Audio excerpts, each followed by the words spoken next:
Hello, it's Miss Anna. I miss you guys so much, and I cannot wait until we get to see each other again. But until then, right now I have our Bible lesson for church school this week.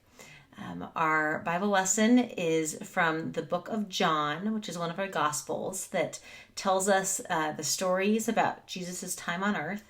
And this particular Bible lesson comes from the book of John in chapter 9, and it's one of the miracles that Jesus performed.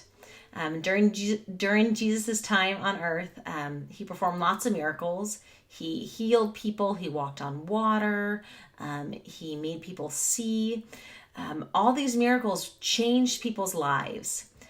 But he didn't perform miracles just to change people's lives. He used each miracle as an opportunity to teach a lesson about who God is and what God wants from us, about the love God has for us and how we should share that love with those around us.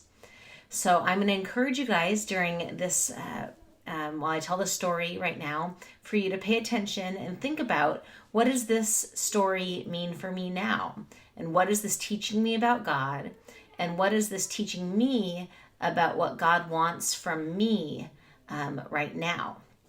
Okay, so here's our story from John chapter 9.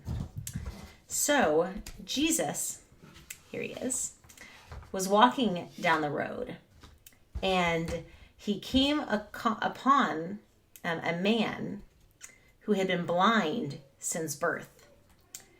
Jesus had some of his disciples with him, and they asked Jesus, Jesus, why is this man blind?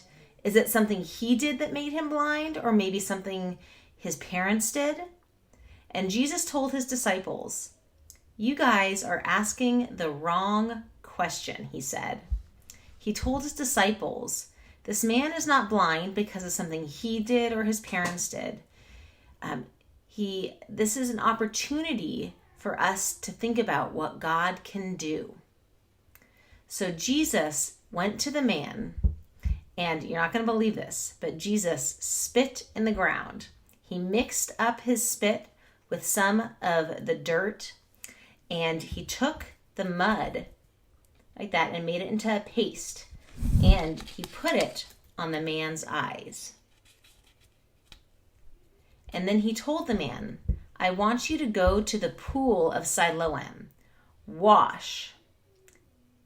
And so the man listened to Jesus. He went over to a place in town called the pool of Siloam. He went into the water, he washed, and then he could see. He could not believe it. The other people in town couldn't believe it either. They thought, is this the man that we've known our whole lives that would beg because he was blind?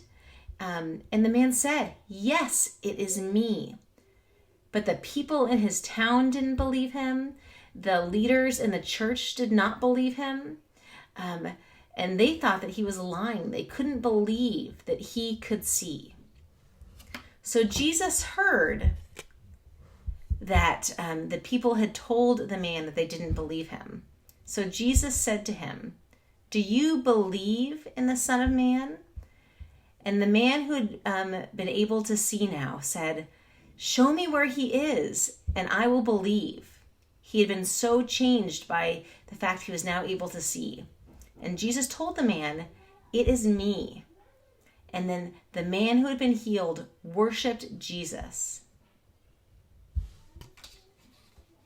So in this Bible story, there are lots of stories in the Bible about how Jesus heals people.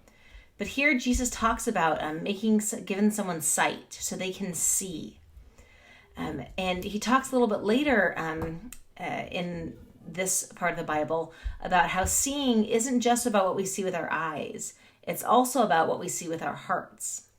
That when Jesus says that he can make us see, it's not just that he can take away blindness from eyes. Jesus makes us able to see the world the way that God wants us to see the world. He can help us to see other people the way that God sees them. And we can no longer be blind in our hearts, but can be able to really see. So that's what I want you guys to think about this week. We have a couple activities that you guys can do that are listed on our website and in our emails about that go along with our lesson today. But I want you guys to be thinking about, what does it mean for you to see with your heart the way that God sees? I love you guys, and I look forward to seeing you guys again soon. Take care.